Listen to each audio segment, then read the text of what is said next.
हाय students, आज आपण percent profit कसं काढायचं ते पाहूया. इथे 2 ट्रान्झॅक्शन झालेले आहेत. अशा वेळी कोणतं ट्रान्झॅक्शन जास्त प्रॉफिटेबल आहे ते पाहण्यासाठी आपल्याला पर्सेंट प्रॉफिट काढावं लागतं. इथे आपल्याला मगनलालचं एक्झाम्पल दिलेलं आहे. लालने ट्राउझर खरेदी केलेली आहे 400 रुपीजला आणि विकलेली आहे 448 रुपीजला.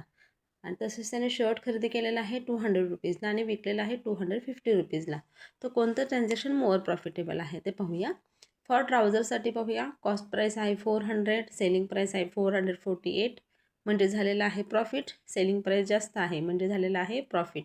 इथे प्रॉफिटचा फॉर्म्युला राईट करायचा आणि सबट्रॅक्शन करूया. किती आलेले आहेत? प्रॉफिट आलेला आहे 48 रुपीज. आता इथे आपल्याला पर्सेंट प्रॉफिट फाइंड करायचं आहे. पर्सेंट प्रॉफिट फाइंड करण्यासाठी कॉस्ट प्राईस घ्यायची. कॉस्ट प्राईस आहे आपली 400 रुपीज. 400 रुपीजला प्रॉफिट किती झालेला आहे? 48. मग 48 अपॉन 400 इंटू करायचे 100, कारण आपल्याला पर्सेंट फाइंड करायचं आहे.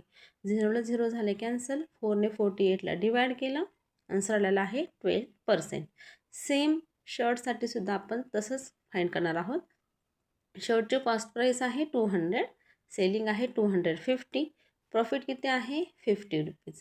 पर्सेंट प्रॉफिट फाइंड करताना कॉस्ट प्राईस घ्यायची 200 आणि त्याच्यावरती लिहायचं आहे प्रॉफिट झालेलं आहे 50, म्हणजे येणार आहे 50 अपॉन 200 इंटू 100 पर्सेंट प्रॉफिटसाठी.